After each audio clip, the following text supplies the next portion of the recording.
여러분이 힐튼이나 메리어트 같은 5성급 호텔의 로비에 들어서는 순간을 상상해 보십시오. 거대한 회전문이 미끄러지듯 열리고 여러분은 곧바로 압도적인 화려함에 사로잡힙니다. 천장 높은 곳에 매달린 거대한 크리스털 샹들리에가 뿜어내는 빛은 바닥에 깔린 최고급 대리석 위로 눈부시게 반사됩니다. 공기 중에는 그 호텔만의 시그니처 향기가 은은하게 감돌고 완벽하게 재단된 유니폼을 입은 직원들이 전문적인 미소를 띠며 여러분을 맞이합니다. 이 거대한 건축물과 수많은 직원들, 그리고 도시의 가장 비싼 땅 위에 세워진 이 제국을 보며 우리는 무의식적으로 한 가지 가정을 하게 됩니다. 바로 힐튼이나 메리어트 같은 글로벌 기업들이 엄청난 자산을 소유한 부동산 재벌일 것이라는 생각입니다. 그들이 이 건물의 주인이고 이 땅의 소유자이며 이 모든 화려함 뒤에 있는 막대한 자본의 실체라고 믿는 것은 어쩌면 당연한 일입니다. 하지만 이것은 우리가 현대 비즈니스 세계에서 마주할 수 있는 가장 거대하고도 정교한 착각 중 하나입니다. 여러분이 알고 있는 그 상식은 완전히 틀렸습니다. 충격적인 진실을 말씀드리자면 여러분이 지금 서 있는 그 화려한 호텔 건물은 힐튼이나 메리어트의 소유가 아닙니다. 심지어 그들이 전 세계에 운영하고 있다고 선전하는 수천 개의 호텔 중 실제로 그들이 법적으로 소유하고 있는 자산은 전체의 1%에도 미치지 못합니다. 네, 잘못 들으신 것이 아닙니다. 1% 미만입니다. 이것은 단순한 부동산 비즈니스가 아닙니다. 이것은 자본주의 역사상 가장 영리한 탈출이자 자본을 투입하지 않고도 돈을 찍어내는 거대한 현금 인출기를 만들어낸 혁명적인 비즈니스 모델의 전환에 관한 이야기입니다. 우리가 흔히 호텔 산업이라고 부르는 이 거대한 시장의 본질은 지난 10수년 사이에 완전히 뒤바뀌었습니다. 과거의 호텔리어들이 벽돌과 시멘트로 제국을 건설했다면 현대의 호텔 제왕들은 브랜드와 알고리즘, 그리고 남의 돈으로 제국을 통치하고 있습니다. 도대체 무겁고 거대한 자산의 대명사였던 호텔 산업에서 무슨 일이 벌어진 것일까요? 오늘 우리는 화려한 로비 뒤에 숨겨진 차가운 재무제표와 냉혹한 전략의 세계를 깊이 파헤쳐 볼 것입니다. 이 거대한 변화의 시작점, 즉 대탈출의 서막은 2010년대로 거슬러 올라갑니다. 사실 그 전까지만 해도 호텔 비즈니스는 전통적인 방식을 따르고 있었습니다. 19세기 말 콜레드 힐튼이나 제이, 윌러드 메리어트가 처음 사업을 시작했을 때는 땅을 사고 건물을 짓고 직접 직원을 고용하여 운영하는 것이 정석이었습니다. 이것은 전형적인 자산 집약적 비즈니스였습니다. 하지만 이 모델에는 치명적인 약점이 존재했습니다.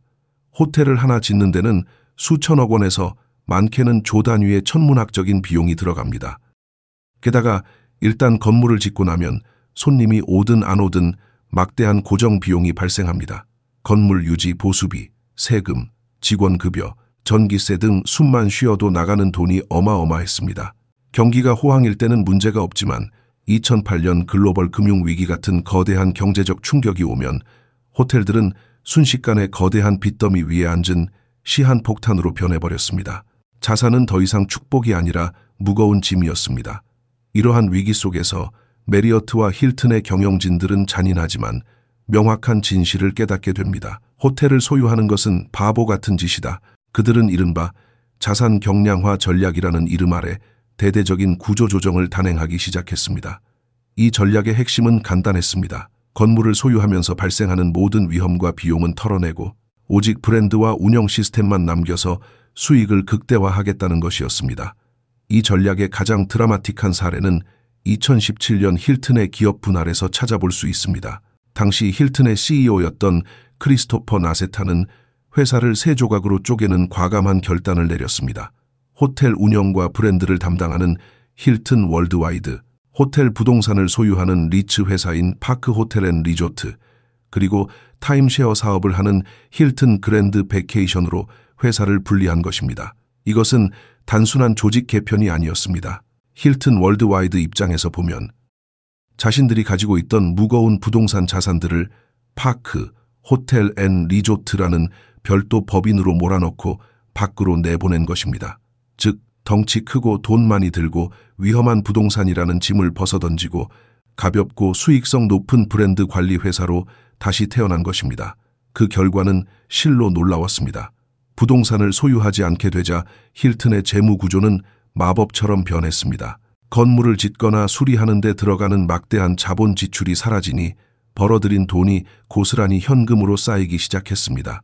실제로 자산 경량화 전략이 완료된 후 힐튼의 영업이익률은 과거 20% 수준에서 2023년 기준 35% 이상으로 폭등했습니다. 잉여 현금 흐름 역시 폭발적으로 증가했습니다. 더 이상 건물 외벽을 수리하거나 로비의 카펫을 바꾸는데 수백억 원을 쓸 필요가 없어졌기 때문입니다. 이들이 채택한 새로운 비즈니스 모델은 철저하게 프랜차이즈와 위탁 운영에 기반을 두고 있습니다. 이제 힐튼이나 메리어트는 자신들을 호텔 회사가 아닌 브랜드 관리 회사 혹은 데이터 회사로 정의합니다. 그들의 역할은 건물을 짓는 것이 아닙니다. 대신 전 세계의 돈 많은 투자자나 부동산 개발업자들에게 자신의 간판을 빌려주고 운영 노하우를 전수하며 강력한 예약 시스템망을 제공하는 대가로 수수료를 받습니다. 이것이 바로 그들이 말하는 소프트웨어를 파는 방식입니다. 과거에는 하드웨어와 소프트웨어를 모두 팔았다면 이제는 마진이 높은 소프트웨어만 파는 기업으로 변신한 것입니다. 이 구조가 얼마나 강력한지는 수익 구조를 뜯어보면 더 명확해집니다. 통상적으로 호텔 체인은 가맹 호텔 매출의 약 5%에서 15% 정도를 다양한 명목의 수수료로 가져갑니다. 기본 로열티, 마케팅 분담금, 예약 시스템 사용료, 로열티 프로그램 참여비 등 명목은 다양하지만 핵심은 하나입니다. 바로 매출 연동이라는 점입니다. 이것이 의미하는 바는 실로 무섭습니다. 호텔 체인은 개별 호텔이 이익을 내든 손해를 보든 상관없이 일단 매출이 발생하면 무조건 수수료를 떼어갑니다. 호텔 운영 비용이나 대출 이자 등은 모두 건물을 소유한 주인의 몫입니다. 힐튼이나 메리어트 입장에서는 리스크가 제로에 가깝습니다. 그들은 남의 돈으로 지은 호텔에 간판 하나 걸어주고 앉아서 꼬박꼬박 현금을 챙기는 구조를 완성했습니다. 이것은 마치 맥도날드가 햄버거를 팔아서 돈을 버는 것이 아니라 부동산 임대업으로 돈을 버는 것과 정반대의 상황입니다. 맥도날드는 부동산을 소유함으로써 힘을 가졌지만 호텔 제국들은 부동산을 버림으로써 더 강력한 힘을 가지게 된 것입니다. 투자자들의 반응은 열광적이었습니다. 주식시장은 자산이 가벼워진 호텔 기업들에게 높은 밸류에이션을 부여했습니다. 자본 수익률이 급격히 개선되었기 때문입니다. 무거운 자산이 분모에서 빠지니 수익률 수치는 하늘 높은 줄 모르고 치솟았습니다. 메리어트는 스타우드 인수를 통해 덩치를 키우면서도 자산 경량화 기조를 유지했고 그 결과 세계 최대의 호텔 체인이라는 타이틀과 함께 최고의 현금 창출 능력을 보유하게 되었습니다. 그들은 이제 자신들이 직접 벽돌을 쌓아 올리는 수고를 하지 않습니다. 그저 전 세계 어디선가 누군가가 호텔을 짓겠다고 손을 들면 계약서 한 장을 들고 가서 도장을 찍기만 하면 됩니다. 그러면 그 순간부터 그 호텔은 힐튼이나 메리어트의 영토가 되고 그곳에서 발생하는 매출의 일부는 본사로 흘러들어오게 됩니다. 이것이 바로 현대판 제국주의, 자본 없는 영토 확장의 실체입니다. 하지만 빛이 있으면 어둠이 있는 법입니다. 이 완벽해 보이는 비즈니스 모델 뒤에는 누군가의 희생이 반드시 필요합니다. 힐튼과 메리어트가 짊어지기 싫어했던 그 무거운 짐, 즉 부동산 소유와 운영의 리스크는 공기 중으로 사라진 것이 아닙니다. 그것은 고스란히 누군가에게 전가되었습니다. 그렇다면 과연 누가 이 화려한 파티의 계산서를 지불하고 있는 것일까요? 누가 수백억 원의 빚을 지고 건물을 짓고 태풍이 오거나 전염병이 돌 때마다 밤잠을 설치며 괴로워하고 있을까요? 이제 우리는 시선을 돌려 화려한 브랜드 간판 아래 가려진 진짜 주인들, 즉 호텔 오너라고 불리는 이들의 이야기를 들어봐야 합니다. 그들은 겉보기에는 호텔의 주인이지만 실제로는 거대 브랜드의 시스템 안에 갇힌 고급 노예나 다름없는 처지에 놓여 있을지도 모릅니다. 이 역설적인 관계를 이해해야만 호텔 산업의 진짜 얼굴을 볼 수 있습니다. 그렇다면 힐튼이나 메리어트라는 거대한 간판 뒤에 숨겨진 진짜 건물주, 업계 용어로 호텔 오너라고 불리는 이들은 과연 누구일까요? 이들은 우리가 흔히 상상하는 카운터 뒤의 지배인이 아닙니다. 그들은 거대 사모펀드일 수도 있고 부동산 투자 신탁일 수도 있으며 때로는 평생 모은 돈을 투자한 자산가일 수도 있습니다. 그들은 수백억, 수천억 원이라는 천문학적인 자금을 쏟아부어 땅을 매입하고 건물을 올립니다. 그들의 꿈은 단순합니다. 세계적인 브랜드의 힘을 빌려 안정적인 수익을 창출하는 것입니다. 하지만 계약서에 서명하는 순간 그들은 자신들이 주인이면서 동시에 을이 되는 기묘한 역설 속에 빠지게 됩니다. 업계에서는 이들을 자조적인 농담을 섞어 럭셔리 노예라고 부르기도 합니다. 겉보기에는 화려한 호텔의 소유주지만 실제로는 브랜드 본사가 정해놓은 엄격한 규칙과 수수료 구조에 얽매여 꼼짝할 수 없는 처지이기 때문입니다. 이 불균형한 관계를 이해하기 위해서는 먼저 브랜드 본사가 오너들에게 청구하는 비용 구조를 현미경처럼 들여다봐야 합니다. 앞서 언급했듯이 프랜차이즈 수수료는 매출의 5%에서 15%에 달합니다. 하지만 이것은 시작에 불과합니다. 오너가 짊어져야 할 비용의 목록은 끝이 없습니다. 우선 로열티 프로그램 분담금이 있습니다. 투숙객이 힐튼 아너스나 메리어트 본보이 포인트를 적립할 때마다 그 비용의 상당 부분은 해당 호텔의 오너가 부담해야 합니다. 또한 전 세계적인 마케팅 캠페인 비용, 예약 시스템 사용료, 직원 교육비, 심지어 브랜드 감사 비용까지 모두 오너의 주머니에서 나갑니다. 더욱 가혹한 것은 PIP라는 제도입니다. 브랜드 본사는 주기적으로 보통 5년에서 7년마다 호텔의 인테리어나 시설을 최신 기준에 맞춰 리노베이션 하라고 요구합니다. 우리 브랜드 표준이 바뀌었으니 로비의 카펫을 바꾸고 객실의 TV를 최신형으로 교체하고 침대 매트리스를 업그레이드 하십시오. 라는 지침이 내려오면 오너는 거부할 권한이 거의 없습니다. 이를 이행하지 않으면 브랜드 간판을 떼일 수 있기 때문입니다. 이 비용은 수십억 원에 달할 수 있으며 이는 전적으로 오너가 감당해야 할 몫입니다. 이러한 구조적 모순은 경제적 위기 상황에서 가장 극명하게 드러납니다. 2020년 전 세계를 강타한 코로나19 팬데믹은 호텔 산업 역사상 가장 잔인한 스트레스 테스트였습니다. 여행객이 뚝 끊기면서 객실 점유율은 한 자릿수로 곤두박질 쳤습니다. 호텔 오너들에게는 재앙 그 자체였습니다. 손님은 없는데 직원의 월급은 줘야 하고 건물의 대출 이자는 꼬박꼬박 나가며 재산세와 유지관리비는 멈추지 않았습니다. 수많은 호텔 오너들이 파산하거나 건물을 헐값에 매각해야 했습니다. 하지만 같은 시기 힐튼이나 메리어트 본사의 상황은 사뭇 달랐습니다. 물론 그들도 타격을 입었지만 그들의 생존 방식은 오너들과 달랐습니다. 그들은 자산을 직접 소유하지 않았기에 감가상각이나 유지 비용의 압박에서 훨씬 자유로웠습니다. 게다가 그들은 호텔 운영 수익뿐만 아니라 신용카드 회사나 항공사와 제휴하여 로열티 포인트를 판매하는 방식으로 막대한 현금을 창출했습니다. 오너들이 생존을 위해 피를 흘리는 동안 브랜드 본사는 상대적으로 안전한 방공호 속에서 폭풍이 지나가기를 기다릴 수 있었던 것입니다. 실제로 팬데믹 기간 중에도 글로벌 호텔 체인들은 흑자 기조를 유지하거나 빠르게 회복세를 보였지만 수많은 개별 호텔 오너들은 회복 불가능한 치명상을 입었습니다. 이것은 위험의 외주화가 얼마나 완벽하게 작동하는지를 보여주는 서늘한 사례입니다. 그렇다면 여기서 필연적인 의문이 생깁니다. 도대체 왜 호텔 오너들은 이런 불공정한 계약에 목을 매는 것일까요?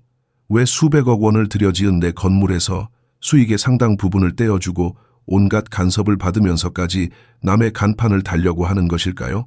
그 답은 바로 황금 수갑에 있습니다. 브랜드가 제공하는 혜택이 너무나 강력해서 그 구속을 알면서도 스스로 손목을 내밀 수밖에 없는 것입니다. 가장 큰 이유는 바로 가격 결정력입니다. 업계 데이터에 따르면 똑같은 위치에 똑같은 시설을 갖춘 호텔이라도 메리어트나 하얏트라는 간판을 달면 독립호텔보다 객실 요금을 평균 15%에서 20% 이상 더 비싸게 받을 수 있습니다. 고객들은 낯선 이름의 로컬 호텔보다는 익숙한 글로벌 브랜드를 신뢰합니다. 그들은 브랜드가 보장하는 청결 상태, 서비스 품질, 그리고 안전을 믿고 기꺼이 지갑을 엽니다. 오너 입장에서는 수수료로 10%를 떼어주더라도 매출 자체를 20% 더 올릴 수 있다면 남는 장사가 되는 셈입니다. 이것이 바로 브랜드가 가진 마법 같은 힘입니다. 더 강력한 이유는 유통망과 금융에 있습니다. 오늘날 호텔 예약의 대부분은 온라인에서 이루어집니다. 힐튼이나 메리어트의 예약 시스템에 등록된다는 것은 전 세계 수억 명의 잠재 고객에게 즉시 노출된다는 것을 의미합니다. 개별 호텔이 혼자 힘으로 전 세계적인 마케팅을 하고 고객을 끌어모으는 것은 사실상 불가능합니다. 또한 호텔을 짓기 위해 은행에서 대출을 받을 때도 브랜드의 힘은 절대적입니다. 은행들은 이름 없는 독립 호텔 프로젝트에는 대출을 꺼리거나 높은 이자를 요구합니다. 하지만 이 호텔은 완공 후 메리어트가 위탁 운영할 예정입니다. 라는 계약서가 있으면 대출의 문턱은 훨씬 낮아지고 이자율도 저렴해집니다. 금융 시스템 자체가 대형 브랜드 중심으로 짜여 있는 것입니다. 즉, 오너들은 단순히 간판을 빌리는 것이 아니라 브랜드가 구축해 놓은 거대한 신용과 네트워크라는 생태계에 입장하기 위해 비싼 입장료를 지불하는 것입니다. 이것은 일종의 파우스트의 거래와도 같습니다. 오너는 자신의 영혼을 브랜드에 파는 대신 성공과 안정을 보장받습니다. 하지만 이 거래에는 숨겨진 조항들이 있습니다. 브랜드 간의 경쟁이 치열해지면서 본사는 오너들에게 더 많은 투자를 요구하고 있습니다. 경쟁사보다 더 좋은 로비를 만들어야 합니다. 더 빠른 와이파이를 설치해야 합니다. 본사의 요구사항은 점점 더 까다로워지고 오너들의 마진은 점점 더 얇아지고 있습니다. 그럼에도 불구하고 오너들은 이 시스템을 떠날 수 없습니다. 브랜드를 떼는 순간 매출이 반토막 날 것이라는 공포, 그리고 은행 대출 상환 압박이 그들을 백차매고 있기 때문입니다. 그들은 화려한 호텔의 주인이지만 실제로는 거대한 브랜드 제국을 지탱하는 충실한 일꾼이자 자금줄 역할을 수행하고 있는 것입니다. 하지만 최근 몇 년 사이 이 공고한 지배 구조를 흔들 수 있는 강력한 외부의 적이 등장했습니다. 호텔 오너들에게는 새로운 공포의 대상이자 기존 호텔 체인들에게는 눈엣가시 같은 존재, 바로 에어비앤비입니다. 사람들은 말했습니다. 이제 누가 비싼 호텔에 가겠어? 에어비앤비가 호텔 산업을 파괴할 거야. 실제로 많은 전문가들이 호텔의 종말을 예견했습니다. 호텔 오너들 역시 불안에 떨었습니다. 막대한 돈을 들여 지은 호텔이 텅텅 비게 될까봐 전전긍긍했습니다. 그러나 역사는 언제나 반전을 준비하고 있습니다. 모두가 호텔의 위기를 말할 때 거대 호텔 체인들은 조용히 미소 짓고 있었습니다. 그리고 그들은 에어비앤비와의 전쟁에서 승리하기 위해 혹은 공존하기 위해 치밀한 반격의 서막을 준비하고 있었습니다. 과연 호텔 제국은 공유 숙박이라는 괴물에 맞서 어떻게 살아남았을까요? 그리고 그 과정에서 어떻게 오히려 더 강력한 지배력을 갖게 되었을까요? 2010년대 중반 실리콘밸리에서 시작된 공유경제의 광풍은 전 세계 숙박 산업을 공포로 몰아넣었습니다. 에어비앤비의 등장은 마치 거대한 쓰나미와도 같았습니다. 여행은 살아보는 거야 라는 매혹적인 슬로건과 함께 등장한 이 플랫폼은 호텔이 제공할 수 없는 독특한 경험과 저렴한 가격을 무기로 시장을 빠르게 잠식해 들어갔습니다. 당시 수많은 경제 전문가들과 미디어들은 호텔 산업의 종말을 예언했습니다. 그들은 힐튼이나 메리어트 같은 전통적인 호텔 체인들이 필름 카메라 시대의 코닥이나 피처폰 시대의 노키아처럼 도태될 것이라고 경고했습니다. 수백 년 된 비즈니스 모델이 스마트폰 앱 하나에 의해 무너질 것이라는 시나리오는 매우 그럴듯해 보였습니다. 하지만 10년이 지난 지금 결과는 어떠합니까? 놀랍게도 호텔 산업은 멸망하지 않았습니다. 아니, 오히려 그 어느 때보다 강력한 수익성과 지배력을 과시하며 제2의 전성기를 누리고 있습니다. 도대체 공룡들은 어떻게 이 멸종 위기를 극복하고 살아남았을까요? 이 역전극의 비밀을 풀기 위해서는 먼저 에어비앤비가 스스로 드러낸 약점과 호텔이 가진 본질적인 강점을 비교해 봐야 합니다. 초기 에어비앤비의 가장 큰 무기는 가성비였습니다. 하지만 지금의 에어비앤비는 더 이상 저렴하지 않습니다. 숙박비 자체는 낮아 보일지 몰라도 결제 단계에서 추가되는 청소비, 서비스 수수료, 세금 등이 붙으면 최종 가격은 호텔과 비슷하거나 심지어 더 비싼 경우가 허다합니다. 게다가 최근 사용자들 사이에서 불만이 폭주하고 있는 호스트의 갑질 논란은 에어비앤비의 치명적인 아킬레스건이 되었습니다. 비싼 돈을 내고 숙박하면서도 체크아웃 전에 쓰레기를 분리수거하고 침대 시트를 벗겨 세탁기에 넣고 설거지까지 해놓아야 하는 상황에 지친 여행객들이 늘어나고 있는 것입니다. 내가 휴가를 온 건지 남의 집 청소를 하러 온 건지 모르겠다는 불만은 소셜미디어를 통해 빠르게 확산되었고 이는 다시 호텔의 가치를 재조명하는 계기가 되었습니다. 여기서 호텔 체인들이 내세운 반격의 핵심 전략은 역설적이게도 지루함이었습니다. 더 정확히 말하면 신뢰할 수 있는 지루함입니다. 호텔은 에어비앤비가 절대 흉내낼 수 없는 가치, 즉 예측 가능성을 팔기 시작했습니다. 여러분이 런던의 메리어트에 가든 도쿄의 힐튼에 가든 뉴욕의 하얏트에 가든 여러분은 문을 여는 순간 무엇이 기다리고 있을지 정확히 알고 있습니다. 빳빳하게 다림질된 하얀 침대 시트, 언제든 따뜻한 물이 콸콸 쏟아지는 샤워기, 24시간 리셉션 데스크, 그리고 매일 방을 깨끗이 치워주는 하우스키핑 서비스가 보장됩니다. 여러분은 열쇠를 찾기 위해 낯선 골목길의 화분 밑을 뒤질 필요도 없고 호스트와 연락이 닿지 않아 문 밖에서 떨 필요도 없습니다. 특히 호텔 산업의 가장 큰 수익원인 비즈니스 여행객들에게 이 예측 가능성은 돈으로 환산할 수 없는 가치입니다. 내일 중요한 계약을 앞둔 비즈니스맨에게 숙소의 불확실성은 곧 사업의 리스크입니다. 그들에게는 독특한 현지 체험보다 빠르고 안정적인 와이파이와 다림질 서비스, 그리고 조용히 쉴 수 있는 환경이 훨씬 더 중요합니다. 에어비앤비가 레저 여행객 시장을 잠식하는 동안 호텔 체인들은 자신들의 핵심 고객층인 비즈니스 여행객과 상위 10%의 부유층 고객을 더욱 단단히 붙잡는 전략을 취했습니다. 그들은 모험은 밖에서 하고 잠은 편안하게 주무세요라는 메시지를 던지며 호텔만이 줄 수 있는 완벽한 케어와 안전을 강조했습니다. 결국 에어비앤비는 호텔 시장을 파괴한 것이 아니라 기존의 호텔을 이용하지 않던 새로운 수요를 창출하거나 저가형 숙소 시장을 대체했을 뿐 프리미엄 호텔 시장의 아성은 무너뜨리지 못한 것입니다. 하지만 호텔 제국이 가진 진짜 무기는 따로 있습니다. 서비스의 질이나 시설보다 더 강력하게 고객을 파삼하는 것, 바로 로열티 프로그램입니다. 메리어트 본보이, 힐튼 아너스, 월드 오브 하투트 같은 멤버십 프로그램은 단순한 마일리지 적립 제도가 아닙니다. 이것은 고객을 가두는 거대한 디지털 감옥이자 호텔 제국을 지탱하는 가장 강력한 경제적 해자입니다. 메리어트 본보이의 회원 수는 전 세계적으로 1억 8천만 명을 넘어섰습니다.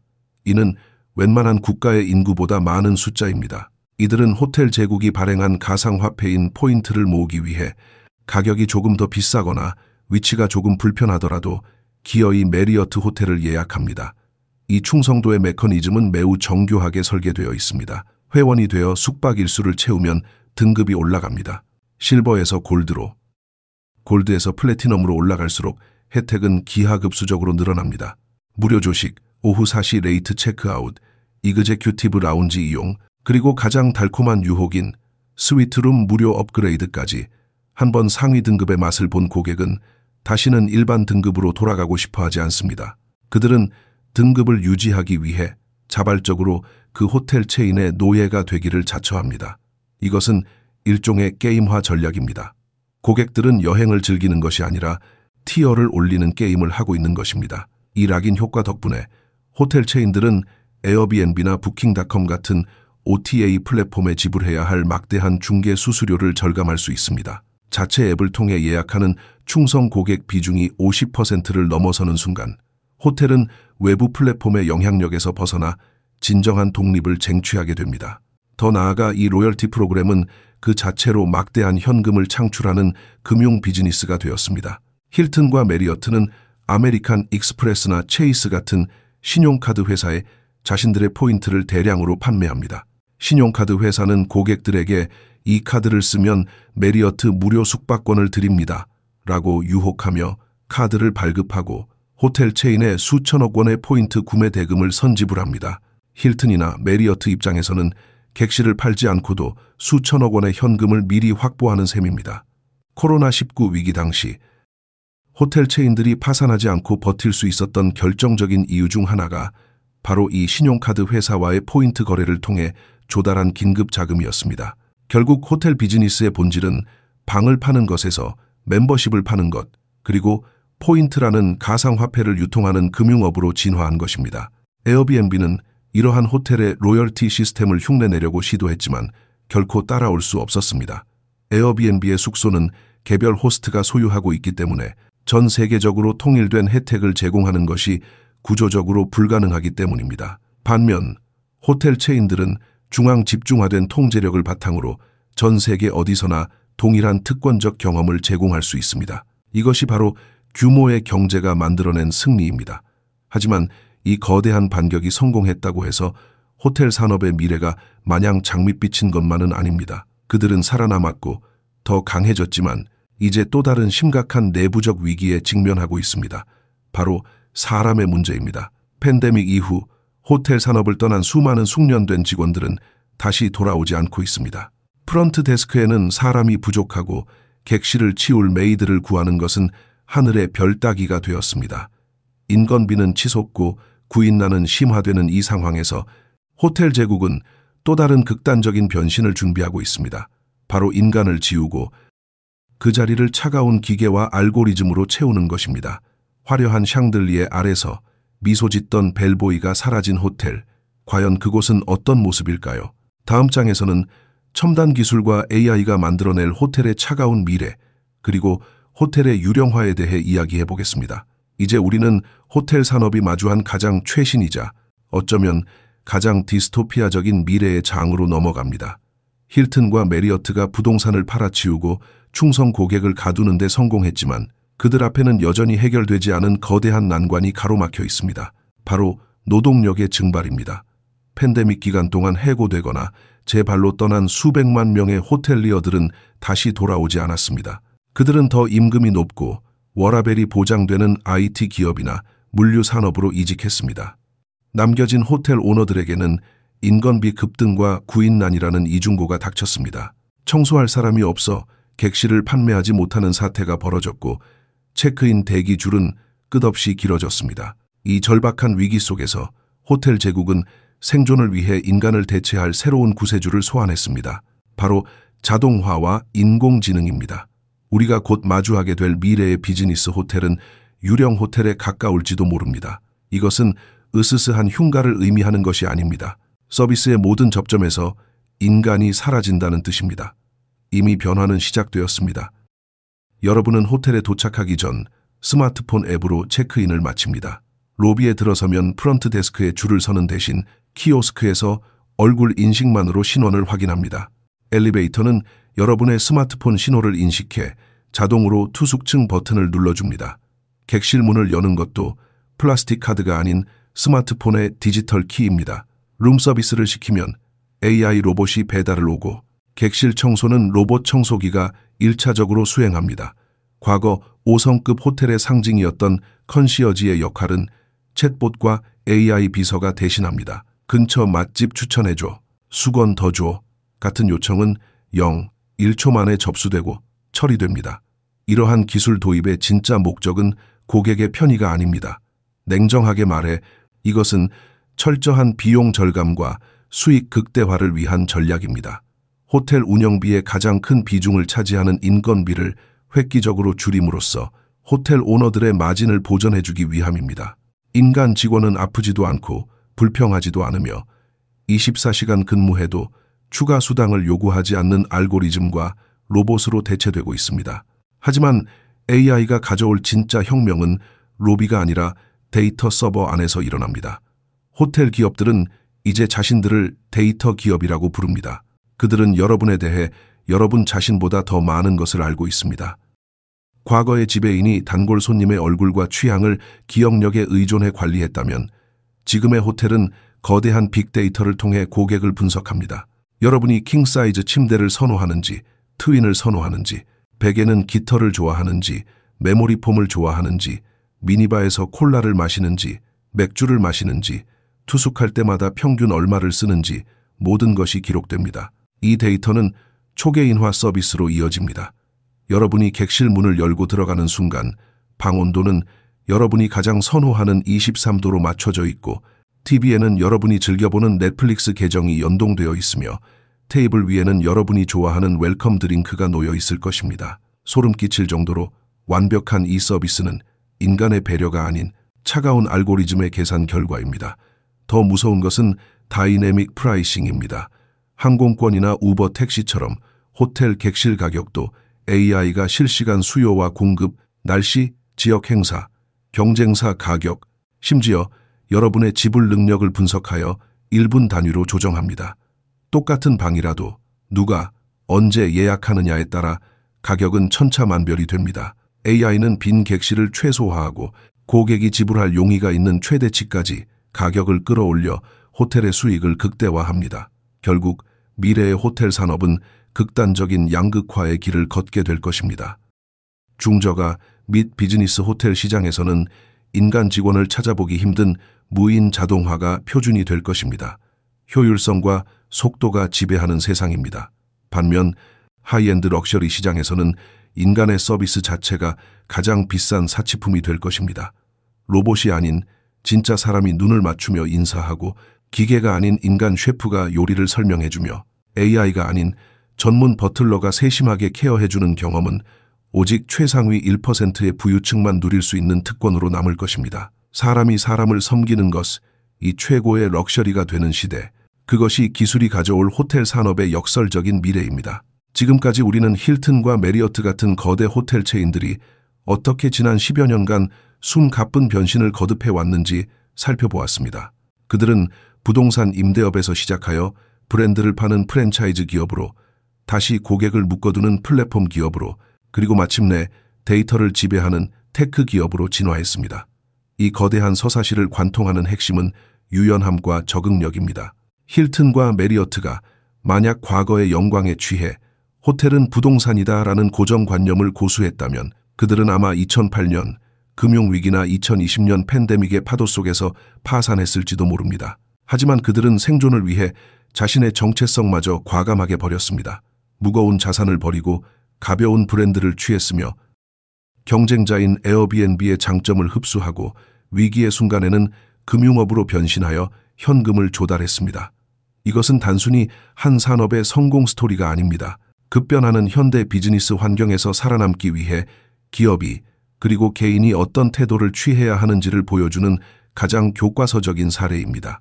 여러분이 다음에 힐튼이나 메리어트 호텔의 푹신한 침대에 눕게 된다면 한 번쯤 천장을 바라보며 생각해 보시기 바랍니다. 이 편안한 공간을 제공하기 위해 얼마나 치열한 자본의 전략과 기술의 전쟁이 벌어지고 있는지를 여러분은 단순히 방을 빌린 것이 아닙니다. 수십 년간 다듬어진 정교한 알고리즘과 거대한 금융 시스템의 한가운데에 누워 있는 것입니다.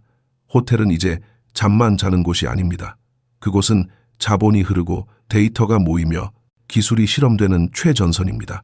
그리고 그 변화의 중심에는 언제나 고객이라는 변수가 있습니다. 과연 기술은 인간의 온기를 대체할 수 있을까요? 아니면 우리는 결국 다시 사람의 냄새를 그리워하게 될까요? 그 답은 호텔 경영자가 아닌 바로 체크인을 기다리는 여러분의 선택에 달려 있을 것입니다. 오늘의 이야기가 여러분이 세상을 바라보는 시각을 조금 더 넓혀주었기를 바랍니다. 화려한 브랜드 뒤에 숨겨진 자본의 논리를 이해하는 것, 그것이 바로 현명한 투자자이자 소비자가 되는 첫걸음이기 때문입니다. 감사합니다.